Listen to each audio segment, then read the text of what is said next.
Another aside to help us understand modules and require: by reference and by value.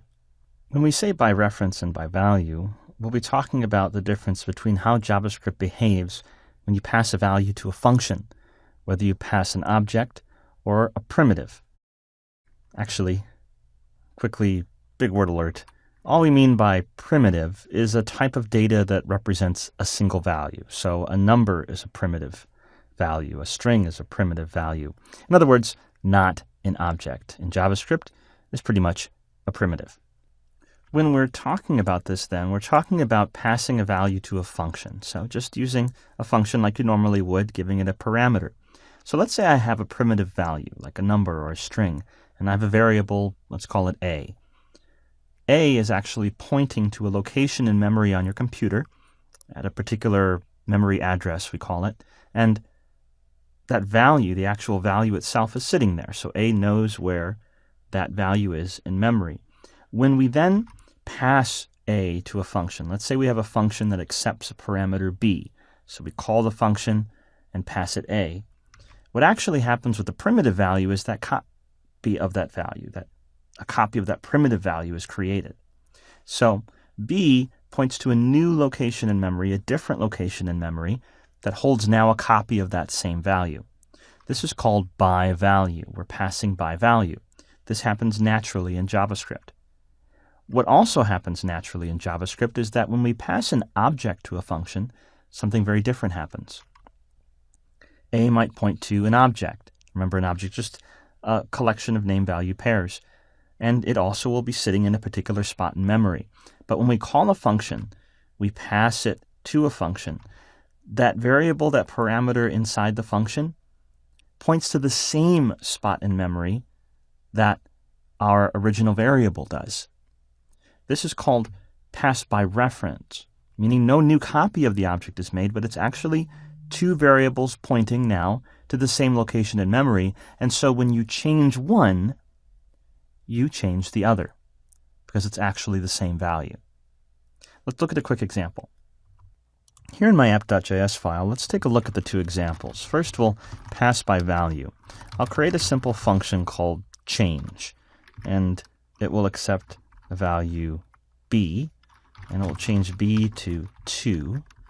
And then I'll declare a variable a that's set to 1, and then I'll call change and pass it a. And when I console.log a, what would you expect the value to be? What will be the value of a after we pass it into this function and this line is run? Well, let's take a look. I'll go to my command line and run this app.js file through Node, and I get a 1. Why? Because when change was called and this value a was passed to b, a is a primitive value. It's a number.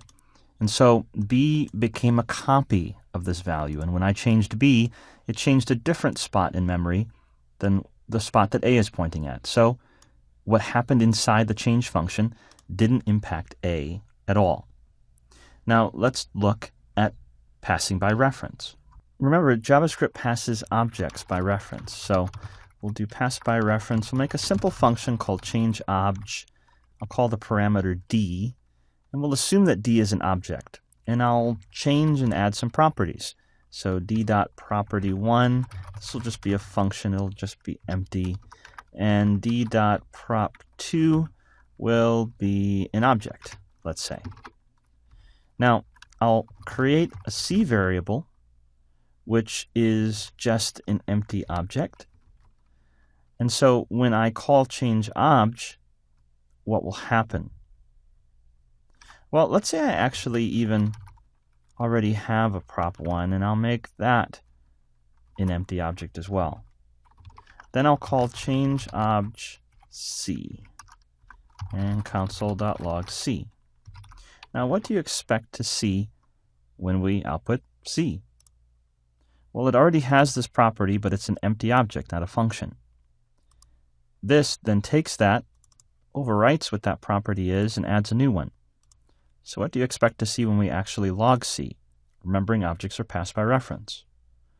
Well, if I run this, see that? I actually see that property has been changed to a function and a new property has been added. Why?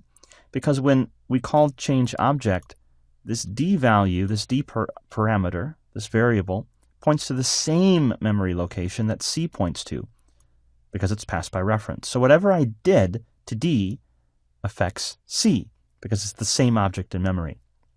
Node.js takes advantage of this pass by reference when it comes to objects in regards to how require and module works. So remember this.